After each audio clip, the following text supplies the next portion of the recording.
Bueno, yo sé que están muy buenos días, muy buenas tardes, ya no sé qué hora es. Mi nombre es Álvaro Ramírez Aluja, soy parte del GIGAP. Tenemos muy poco tiempo, voy a tener que resumir mucho, porque la idea sería que antes del café pudiéramos discutir o conversar un par de cosas. Sin embargo, a propósito de las confesiones con las que partió María Caso hoy día, yo tengo que confesar que, primero, no me declaro académico ni investigador. Segundo, la verdad es que a estas alturas del partido soy más músico que académico. Y tercero, yo soy parte de la Legión de los Jedi, y por lo tanto, aquí unas confesiones de entrada, digamos, en realidad acá está mal puesto, digamos. Yoda lo que decía es tienes que desaprender lo que has aprendido. Y un poco lo que yo les quiero comentar hoy día tiene que ver con uno de mis grandes maestros, que es un chileno, no sé si han escuchado hablar de él, Humberto Maturana, que es un biólogo, que hace muchos años atrás planteó digamos, una mirada sobre el tema de la biología del conocimiento y la biología del amor, entendiéndola desde el punto de vista de que los seres humanos nos construimos y nos configuramos a partir de conversaciones. Somos flujos conversacionales. Entonces, en ese sentido, parte de lo que les voy a hablar y que tiene un poco que ver con la línea de lo que planteaba María Caso al principio, tiene que ver con mostrarles ¿cuáles son las cosas que yo he visto desde una práctica docente que me ha correspondido desarrollar en estos años sobre nuevas herramientas para acercar, mejor dicho, abrir el aula a la realidad, salir con la gente a terreno, trabajar colectivamente en materia de gestión pública desde incluso los primeros años? Y en ese sentido un poco eso es lo que les quiero mostrar. Para partir un par de frases, pero voy a retenerme en algunas. La primera me parece a mí que es la más potente, de Eric Hoffer, que dice que en tiempos de cambio quienes están dispuestos a aprender heredarán la tierra, mientras que los que se supone que ya lo saben todo, que antes en un paradigma anterior fueron exitosos, se encontrarán perfectamente equipados para lidiar con un mundo que no existe.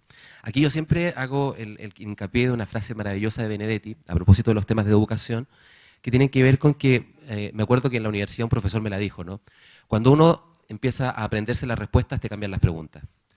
Y resulta que en los tiempos que vivimos, a propósito de las tecnologías y a propósito de los cambios de los paradigmas y a propósito de que yo soy producto de una formación del siglo pasado y que cuando me enfrento a mis alumnos del siglo XXI, muchas veces las equivalencias funcionales con las que yo les trato de plantear los temas no son las mismas, no son los mismos códigos.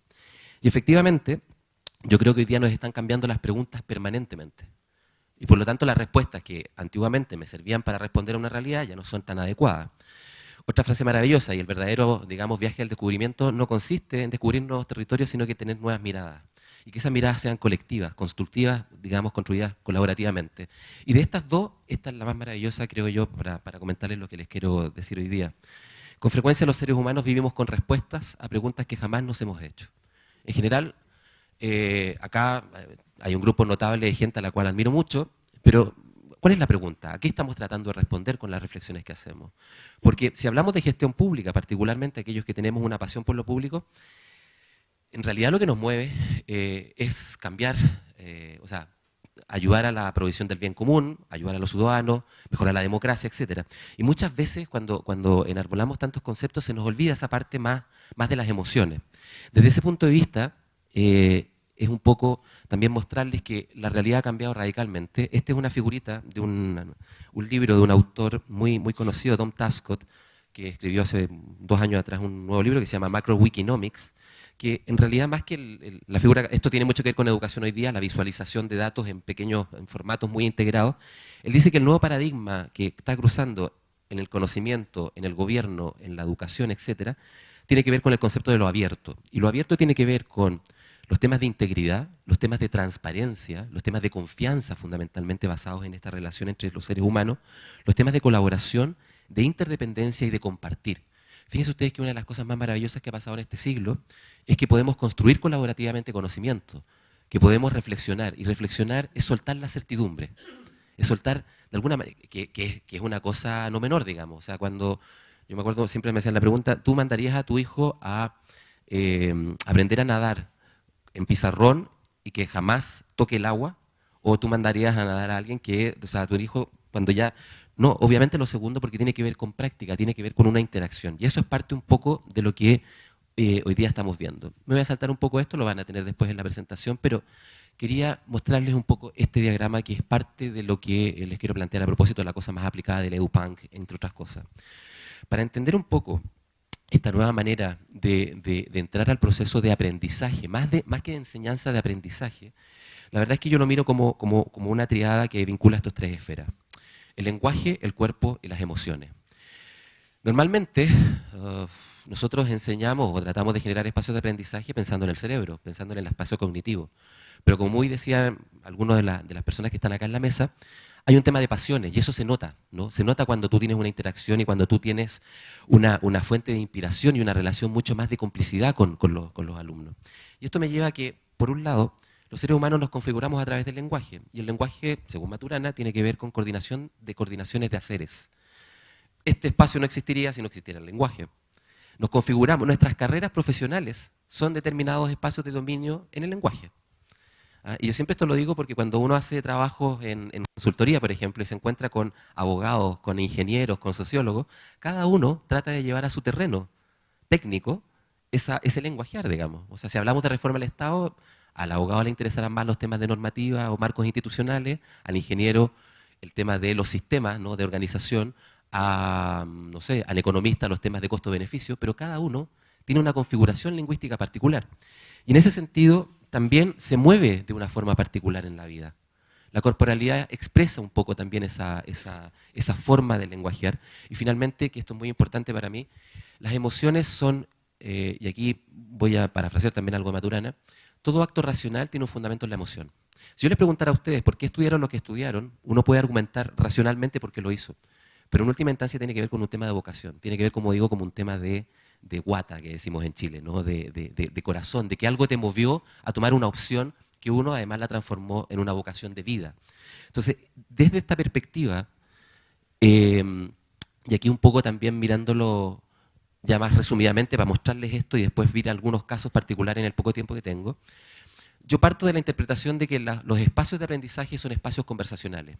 Y una de las cosas interesantes, que ya lo plantea María al principio, es que hoy día podemos cuestionarnos todo, tenemos espacios de reflexión abiertos, la tecnología nos ha ayudado mucho en ese proceso, y por lo tanto este concepto de edupunk, ¿de dónde surge? Surge, primero, de, aquí voy a utilizar una figura de los años 70, este es un la, este es un mi, este es un sol, ok, si te aprendes esas tres notas, empieza a hacer una banda, punto, se acabó. El espíritu punk es, apréndete tres notas, tres acordes y ármate una banda y punto, se acabó. Y tiene que ver con un modelo contestatario de por qué, bueno, ojo, el punk también no solamente tiene que ver con una revolución contracultura, digamos, a fines de los 70 y con todo el tema de la crisis que había, sino que también de respuesta a un modelo de música muy sinfónico, muy estructurado, muy de virtuosismo. Y fíjense que este modelo es lo que hoy día de alguna manera está, y ahí está Alejandro Pichitelli y mucha gente que ha trabajado esto, porque cuando uno dice, bueno, ¿y esto del edupunk? ¿Qué significa? Aquí está el manifiesto y esto es maravilloso. El edupunk tiene que ver con esta cosa de, si no estás contento con lo que pasa en el aula, haz algo para que eso cambie. Entonces miren lo que, aquí voy a hacerlo muy rápidamente. Primero, las clases son conversaciones, este espacio es una conversación. Nosotros traemos condimentos para que conversemos, no traemos una verdad definitiva, no somos Moisés con los 10 mandamientos y queremos inculcárselo a ustedes, queremos generar un espacio de diálogo, de conversación, de construcción de algo que no estaba antes. Esta relación es dinámica y la dinámica es relacional. Lo tercero, a propósito del tema de las tecnologías, la diversidad, la heterogeneidad, la diversidad de cada uno de los actores es fundamental para que esto suceda. El edupunk no tiene que ver con el aula, tiene que ver con que el mundo es el aula. Fíjense ustedes que una de las cosas que me ha pasado en Chile es el tema de qué es lo que hacemos con los chicos cuando van con computadores y con iPad y qué sé yo a la clase. Porque además, fíjense, en algún momento nos pueden cuestionar. Sí, profesor, lo que usted está diciendo, según Wikipedia, acá no me calza, digamos, porque tienen en el momento, o sea, en tiempo real, la posibilidad de contrastar si lo que yo les estoy diciendo es cierto o no. Entonces, tenemos que aprender a convivir en un espacio de dinámicas relacionales con los alumnos en la cual, ojo, la presión para el que hace clase es mucho mayor. Y por lo tanto, yo diría, no tenemos tanto que encerrarnos en el conocimiento, sino que en los procesos de aprendizaje y cómo vamos aprovechando ese capital instalado en los chicos, digamos, que lo trabajan. Bueno, ser mediador y no medidor de conocimiento, generar roles emergentes en la gente, pero esto lo van a tener, pero fundamentalmente, fíjense ustedes la actitud, lo más importante de este manifiesto es que al final dice, bueno, sea edupunk, destruya estas reglas, cree la suya y luego destruyalas de nuevo. O sea, la actitud aquí es vaya experimentando, vea lo que mejor le resulte, compártalo con otros, trabájelo con otros, acepte. O sea, las copias no son malas. Al final, hoy día podemos ir construyendo colaborativamente metodologías que, si me dieron resultados, en otros contextos pueden ser o pueden tener similares, digamos, efectos. Un libro que les recomiendo, que es relativamente reciente, que está en digital además, es justamente este de Alejandro con otros autores, sobre este tema de aprender para emprender. Fíjense que también hay toda una corriente que liga este fenómeno del aprendizaje al concepto de innovación y al concepto de emprendimiento. ¿Ah? Cuestiones que pueden ser bastante discutibles, además, porque tienen mucho que ver con una lógica mucho más de emprendimiento empresarial, pero hay bastantes cosas ahí interesantes de cómo llevar la realidad al aula, cómo transformarla a partir de esta visión un poquito más panorámica. Bueno, aquí hay una de las primeras guías que me encontré sobre esto, digamos, que en realidad cuando uno ve las reglas es divertido, porque son reglas que están escritas para ser quebrantadas, o sea, y eso es lo interesante, digamos, de lo que hay detrás de este enfoque, disruptivas. Y bueno, hay otro libro también que yo aprovecho de recomendar, que tiene que ver con el tema de pedagogías invisibles, que es de un chileno y un norteamericano, Cristóbal Cobo y Ken Moravec, que se llama Aprendizaje Invisible, que justamente habla de este fenómeno de que muchas veces no nos damos cuenta que estamos aprendiendo.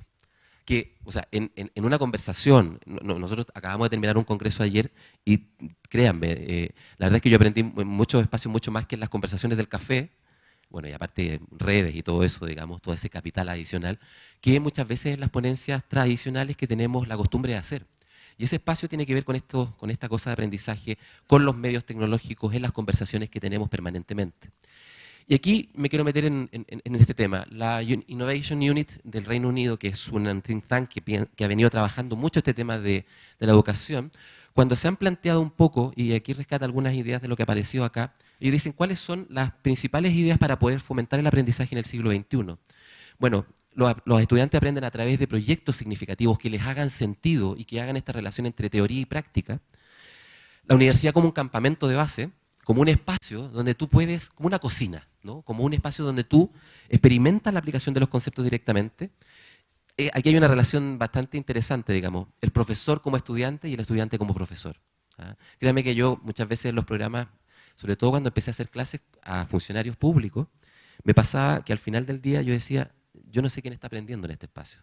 Si ellos de mí o si yo de ellos, porque los insights que me generaban a propósito de los planteamientos teóricos, de lo que a ellos les pasaba en lo cotidiano, era tan potente que al final uno no termina por enterarse, digamos, y ese es el flujo conversacional que genera una riqueza tremenda. Y finalmente, bueno, dado que yo soy un inmigrante digital, no soy un nativo digital, nuestros hijos o los jóvenes con los que nos relacionamos en el cotidiano, en la sala de clase, ellos son nativos digitales. Nosotros somos inmigrantes y en ese sentido, dado que uno es inmigrante, yo siempre trato de aprovechar mucho ese aprendizaje de ellos. Ellos me han mostrado muchas de las herramientas que yo utilizo diariamente en materia tecnológica. Es más, uno de ellos me ayudó a hacer mi propio blog, digamos, y que tiene que ver con esas capacidades o esas competencias de aprovechar el aula para un aprendizaje cruzado. Ahora, ¿por qué les muestro esto? Porque esta misma unidad sacó un libro sobre estos temas de innovación en el aula y sacó dos cosas. Primero, estas 10 ideas para la educación del siglo XXI, pero sacó un segundo número sobre los 10 colegios que a ellos los inspiraban para aquello. Y aquí ya voy a entrar al plano práctico. De los 10 colegios, hay uno con el que yo he venido trabajando, un colegio en Chile, que se llama Mundo Carol. ¿Qué es lo especial de este colegio? Particularmente que tienen un gobierno escolar. ¿Y qué significa gobierno escolar? Que este colegio elige, o sea, cada curso no son cursos, son ayuntamientos o municipios. El presidente del curso no es el presidente, es el alcalde. Replican la estructura del Estado desde arriba hacia abajo. Tienen moneda propia.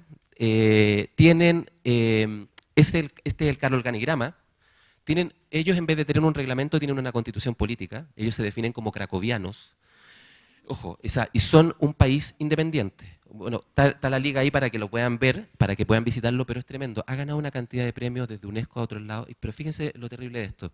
Es un colegio pionero en Chile, lleva más de 20 años, pero como nadie es profeta en su tierra, la verdad es que es muy conocido fuera, pero en Chile la verdad es como una isla, digamos. Es una isla donde, además, fíjense, es un colegio que solamente tiene primaria. Cuando tú vas y los visitas, te llegan ellos con el equipo de comunicaciones. Y la última vez que fui, que fue hace 2 meses atrás, con mi curso de gestión pública, llegaba una niñita y dice, yo soy la encargada del Ministerio de Comunicación Social tenía 6 años. Y venía con un equipo de cámara y otro de fotografía. Yo soy la encargada y que tengo que sacarle fotos y tengo que llevarla después donde el presidente que lo está esperando en su despacho. Y el presidente era un chiquito que había ganado, ojo, tienen campañas electorales, etcétera, había ganado las elecciones un mes atrás, tenía su gabinete, me estaba esperando, y era impresionante que viven la democracia día a día, la construyen día a día. Bueno, y de hecho, cosas así como de detalle a propósito de cómo aprenden estos niños.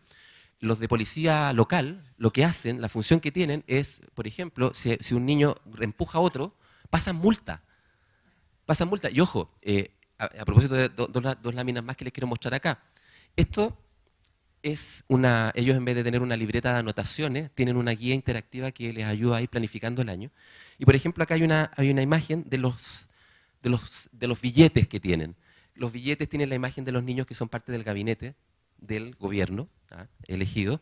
Y además, ellos tienen todo un proceso de accountability interno. No, es una experiencia que les cuento maravillosa. ¿Por qué se las muestro? Porque efectivamente esto demuestra que hay formas de aprendizaje distintas donde tú involucras a los chicos desde el principio. Y otra cosa que les quería mostrar, ellos tienen lo que llaman el amornómetro. Todas las mañanas, a propósito de lo que decía María Caso, cuando llegan los chicos al aula, se les aplica el amornómetro. ¿Cómo vienes tú? Porque además, lo que no les comenté, este colegio está ubicado en una de las comunas más pobres de la región metropolitana, donde el tema de la droga y el tema de la pobreza es muy fuerte. Por lo tanto, aquí, si ustedes ven, hay unas caritas, ¿no? Entonces los niños llegan, llenan este formulario y la profesora puede saber, o sea, yo siempre lo digo, uno tiene que enterarse del estado emocional de la materia prima, como digo yo, de los niños o de los jóvenes, para poder saber qué posibilidades de aprendizaje tienen. Porque muchas veces, parte de estos niños o han visto violencia intrafamiliar o han tenido que enfrentarse a otros procesos bastante duros dentro del colegio. Pese a todo, es una escuela que, les comento, muy, muy potente. Este es un caso. Otro ejemplo de estos temas de cómo ha penetrado, algo que dentro de mi área de gobierno abierto es muy potente, los temas de las hackathons. Un concepto que es de hacker y de maratones, que ¿qué es lo que es? Básicamente, los distintos gobiernos del mundo están cada vez liberando más datos públicos, ¿no? Que están siendo reutilizados por gente que trabaja en materia de desarrollar aplicaciones. Estos eventos, que duran normalmente entre 24 y 48 horas, son maratones de datos donde se pone a disposición los datos en formato crudo para poder generar aplicaciones de uso ciudadano, de utilidad pública. Bueno, ¿por qué esto es un espacio? Y nosotros hemos hecho 2 experiencias en Chile, porque, bueno, ahí está la definición que les acabo de comentar, porque lo interesante de esto es que están pasando muchas cosas de mejoramiento de la gestión pública fuera de las instituciones públicas. Y cuando uno va a estos espacios que se encuentra con periodistas de datos, incluso con otros profesionales, se da una alquimia particular de otros temas que no aparecen necesariamente en el aula, que hacen que además puedan aplicarse conocimientos directamente a desarrollar una manera distinta de aprendizaje y a construir justamente aplicaciones. Y bueno, ahí hay algunas cosas interesantes. Otro fenómeno no sé si lo comentaba, creo que Ramón, el tema famoso de los MOOC, ¿no? Esto yo creo que también es una disrupción bastante fuerte. El MOOC es Massive Open Online Course, cursos masivos y abiertos en la web. Hoy día ustedes pueden hacer un currículum de Harvard, de Stanford, etcétera, de cursos de última generación a través de Internet. Y si quieren la certificación, generan un trabajito que les dan y se las dan. Hoy día, fíjense ustedes, este tema de lo abierto permite que, estando en cualquier parte del mundo, tú puedas acceder a conocimiento en directo y trabajar muchos conceptos que además, una de las grandes, digamos, barreras que tenemos a propósito del tema de la educación tradicional es que en las universidades vamos muy lento con respecto a cómo se va desarrollando los cambios sociales. Entonces, justamente los MOOC van respondiendo un poco a esta adaptación curricular de nuevos contenidos y a propósito de información, por ejemplo, aquí este MOOC List alberga una cantidad de cursos que están, nuevamente reitero, son abiertos y gratuitos. Cuestión que parece rara en los tiempos que vivimos. Pero justamente cuando uno se mete en los cursos y ve el nivel de impacto que tienen y cómo eso en términos de extensión, de posicionamiento de una determinada dinámica de pensamiento, posicionan a las universidades, uno se da cuenta en general que detrás hay un modelo de negocio muy atractivo, ¿no? Acá, por ejemplo, creo que en Madrid la Universidad Nacional de Educación a Distancia tiene un par de iniciativas muy, muy interesantes. Y finalmente, ya voy cerrando, otro espacio muy potente de trabajo, digamos, a propósito de este tema de sacar del aula el aprendizaje, tiene que ver con lo que hoy día se ha venido instalando en distintas partes de laboratorios de innovación social o de innovación pública. Acá en Madrid, por ejemplo, está el Media Lab Prado, que es un caso interesante, donde distintos profesionales se encuentran a tratar de encontrar soluciones a problemas públicos. Y donde también, en el caso particular de lo que a mí me ha tocado desarrollar en Chile, por ejemplo, hay un caso interesante de, a propósito de codiseño, de unas casas que fueron construidas en, digamos, unas casas de una vivienda básica donde un grupo de arquitectos desarrolló un modelo innovador sobre cómo responder a esto. Y una de las cosas que hemos hecho con mi curso allá es que les muestro la experiencia, hacemos un análisis paralelo de cómo lo hubiésemos hecho nosotros, pero la gran sorpresa es que al final del curso viene el arquitecto que lo diseñó. Y cuando se lo encuentran, y cuando conversan con él, que es Alejandro Aravena, es impresionante para ellos ver este tema de la, porque además esta experiencia, digamos, ha sido referente, digamos, en muchas partes de América Latina a propósito de cómo repensar el concepto de vivienda básica desde la participación, desde la construcción de barrios, etcétera. Entonces, y con esto ya voy cerrando, bueno, Estados Unidos tiene, por ejemplo, la Universidad de Warner en Nueva York, hace un par de meses atrás inventó esto que se llama el GovLab, un laboratorio de gobierno, esta cosa de ensayar proactivamente con los estudiantes distintas maneras de observar, utilizando Twitter, utilizando Facebook, utilizando YouTube, todas las herramientas disponibles para que efectivamente ellos pasen de ser espectadores de las clases a protagonistas de las clases, que ese es un rol además que yo creo que es fundamental en lo que viene. Bueno, básicamente eso, ahí les dejo una liga además de un artículo que tiene que ver con estos temas más en profundidad y yo no sé si vamos a alcanzar a tener tiempo para el debate, pero un poco quería plantearles un poco esta cosa más de qué cosas están pasando sobre el fenómeno del aprendizaje. Y nada, yo creo que estamos justo en los tiempos, no sé si va a haber espacio para... Ah, bueno, súper. Sí. Bueno. Fui como metralleta, pero bueno, sí. Ojalá que me hayan entendido algo. Muchas gracias y que la fuerza los acompañe.